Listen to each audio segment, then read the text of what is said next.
आप क्या करेंगे उस टाइम पर जिस टाइम आप अपने घर से दूर पढ़ाई लिखाई के लिए रहने गए हो और जिस घर में आप रेंट पर रहते हो उसी घर की मालकिन आपके ऊपर काला जादू कर रही हो। अम्बाला की अंजलि रहने के लिए एक सस्ती जगह ढूंढ रही थी जो कि उसे दिल्ली के इलाके में ओखला में एक हॉस्टल में मिला और उस हॉस्टल ने उसका सब कुछ छीन लिया। तो दोस्तों कैसे आप सब, आज मैं आप सबके लिए ब्लैक मैजिक की एक ऐसी कहानी लेकर आया हूँ जिसे सुनने के बाद आपके भी रोंगटे खड़े हो जाएंगे, आपकी भी रातों की नींदें उड़ जाएंगी। और अगर आप किसी हॉस्टल में जाना चाहते हैं तो इस स्टोरी को सुनने के बाद आप हॉस्टल में जाने के लिए 100 बार सोचेंगे। तो दोस्तों ये कहानी हमारी एक सब्सक्राइबर अंजलि की है जो अम्बाला में रहती थी और वो जॉब करने के लिए दिल्ली के एक इलाके ओखला में रहने आई थी। अंजलि की सैलरी कम थी तो इसलिए उसे एक सस्ता सा हॉस्टल चाहिए था। काफ़ी दिनों के बाद अंजलि को एक पुराना सा हॉस्टल मिला, लगभग 80 से 90 साल पुराना एक हॉस्टल। और वो हॉस्टल एक हवेली जैसा दिखता था जिसके ऊपर एक गुंबद भी बना हुआ था। अंजलि और उसके साथ में जो एक डीलर था उन दोनों ने दरवाजा खटखटाया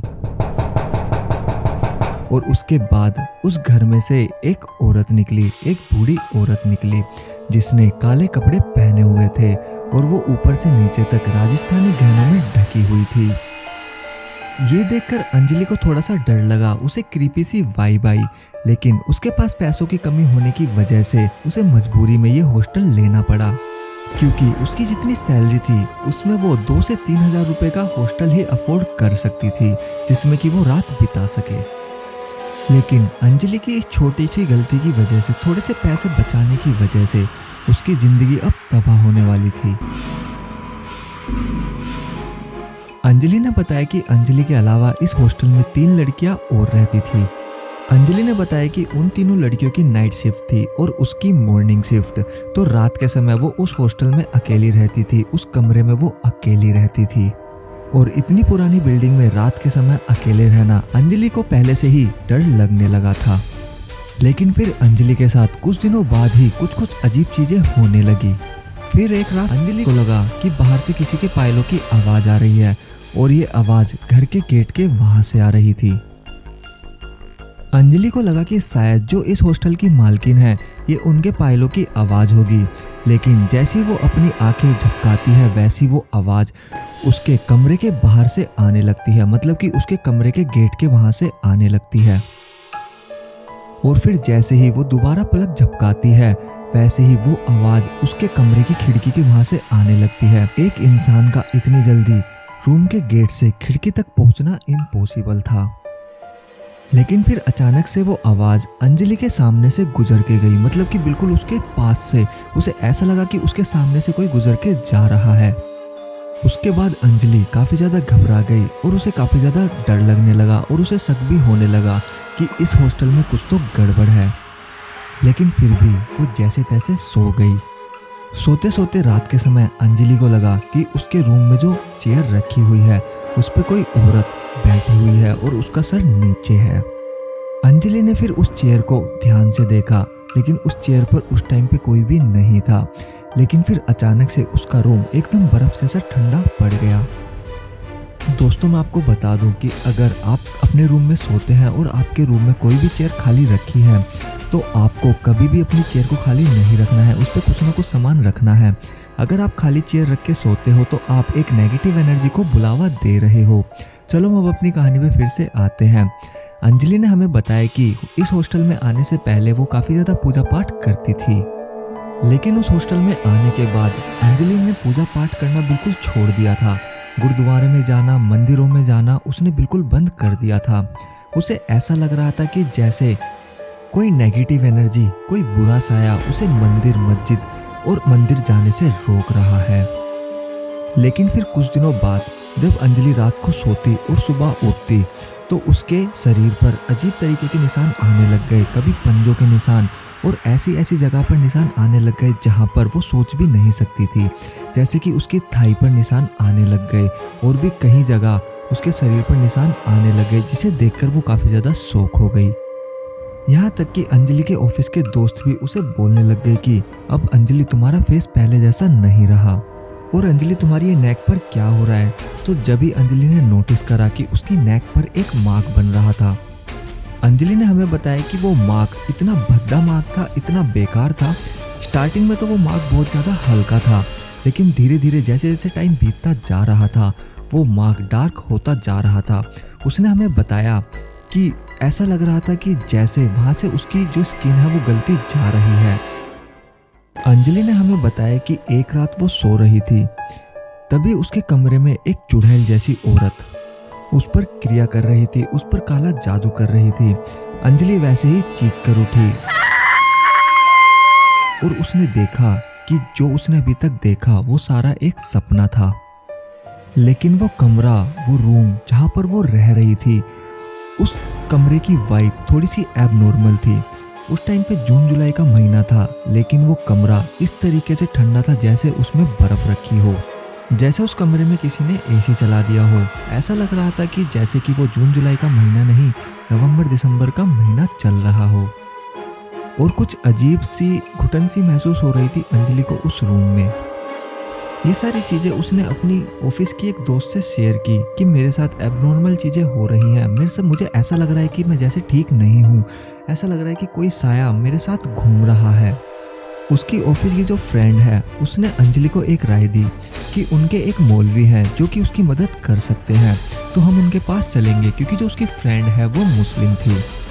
ज़्यादा देरी ना करते हुए अंजलि की फ्रेंड अंजलि को उन मौलवी के पास ले जाती है और वो मौलवी अंजलि को देखते ही बोलते हैं कि जिस हॉस्टल में तू रहती है, जिस हॉस्टल में तुम रात गुजारते हो, जिस कमरे में तुम रहते हो, उसी घर की मालकिन तुम्हारे ऊपर काला जादू कर रही है, क्योंकि रात के समय तू ही उस हॉस्टल में अकेली रहती है, उस कमरे में अकेली रहती है, इसीलिए उस घर की मालकिन सिर्फ तेरे ही ऊपर काला जादू कर रही है और तू उसके काले जादू का शिकार हो चुकी है।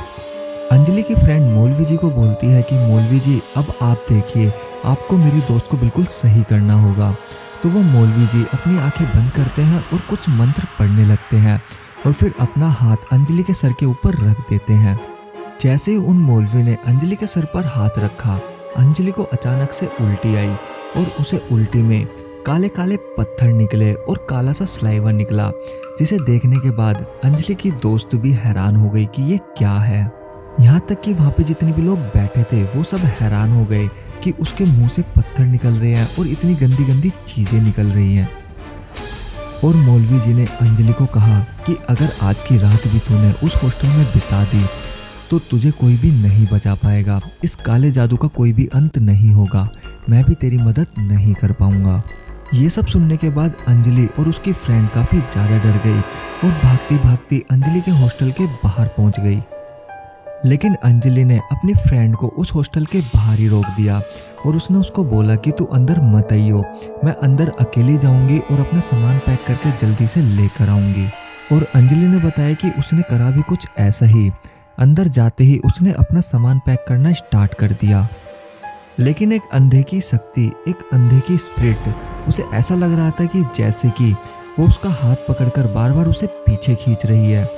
अंजलि को साफ साफ फील हो रहा था कि उसे उसके पीछे से कोई उसे खींच रहा है। यहाँ तक कि ये सब होने के बाद अंजलि को अपने हाथों पर उंगलियों के निशान भी दिखे।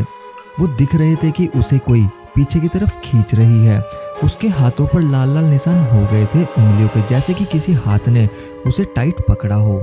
लेकिन फिर भी अंजलि उस हॉन्टेड हवेली से भागने में कामयाब हुई और जैसे ही वो नीचे उतरी, अपनी फ्रेंड के पास पहुंची, तो उसकी फ्रेंड ने भी अंजलि के हाथों पर उंगलियों के निशान नोटिस करे, उसकी गर्दन पर उंगलियों के निशान नोटिस करे। और जो उसकी गर्दन पर एक निशान था जो कि पहले कमजोर था, मतलब कि पहले हल्का सा था, लेकिन फिर उसके बाद वो बढ़ गया था, जो कि मैंने अभी आपको बताया था।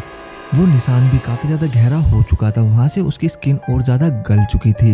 लेकिन वो वहाँ से भाग जाते हैं और फिर वो थोड़ी दूर भागकर जाते हैं और थोड़ी दूर भागकर जाने के बाद वो रुकते हैं और थोड़ी सी सांस लेते हैं और फिर सोचते हैं कि अब क्या करना है। ये सब होने के बाद अंजलि अपने घर अंबाला वापस चली गई, लेकिन उसने घर में किसी को भी नहीं बताया कि उसके साथ ऐसा कुछ हुआ है। लेकिन उसके घर वाले कहीं ना कहीं समझ गए थे कि अंजलि के साथ कुछ तो गलत हुआ है, उसके साथ कुछ तो ऐसा हुआ है, क्योंकि वो अब पहले जैसी नहीं है, वो पहले की तरह हमसे बात नहीं करती। लेकिन कुछ दिन अंजलि अपने घर रहती है और फिर उसके बाद वो दिल्ली वापस आने लगती है। उसकी फैमिली भी उसे काफ़ी ज़्यादा रोकती है और बोलती है कि तू मत जा, लेकिन अंजलि की भी मजबूरी थी, उसे जॉब करनी ज़रूरी थी क्योंकि उसे भी पैसों की ज़रूरत थी। तो वो जैसे तैसे करके फिर से दिल्ली वापस आ जाती है। दिल्ली आने के बाद अंजलि को ऐसा लग रहा था कि कोई चीज़ उसको हल्का हल्का सा खींच रही है। ये सब होने के बाद अंजलि ने हनुमान चालीसा का सहारा लिया, बालाजी भगवान जी का सहारा लिया। वो रोज़ सुबह हनुमान चालीसा पढ़ने लगी और धीरे धीरे सब कुछ सही होने लगा। वो फिर से रोज मंदिर जाने लगी, गुरुद्वारे जाने लगी और उसके चेहरे की रौनक फिर से वापस आने लगी और जो उसके शरीर पर निशान थे, जो उसकी गर्दन पर गलावट का निशान था, वो भी दूर होने लगा। उसके 2-3 साल बाद अंजलि ने शादी कर ली और अभी वो वेल सेटल्ड है। लेकिन इस कहानी से आपको ये सीख मिलती है कि अगर आपके पास पैसों की कमी है तो कोई भी ऐसी गलत कदम ना उठाए, मतलब कि ऐसा कोई भी हॉस्टल में ना रहे जो कि हॉन्टेड हो और दिखने में नेगेटिव वाइब आए उसके अंदर से और वो बहुत ज़्यादा डरावना दिखे। आई होप कि आपको ये स्टोरी अच्छी लगी होगी। अच्छी लगी तो कमेंट में ज़रूर बताना और वीडियो को लाइक, चैनल को सब्सक्राइब करना मत भूलना। और ऐसी ही हॉरर वीडियोस के लिए या फिर अगर आपके पास भी कोई अपनी रियल हॉरर स्टोरी है तो आप हमें मेल कर सकते हैं, इंस्टाग्राम पर अपनी स्टोरी शेयर कर सकते हैं। इन दोनों चीज़ों का लिंक आपको डिस्क्रिप्शन में मिल जाएगा। तो मिलते हैं अब अपनी नेक्स्ट वीडियो में, जब तक के लिए बाय बाय, टेक केयर।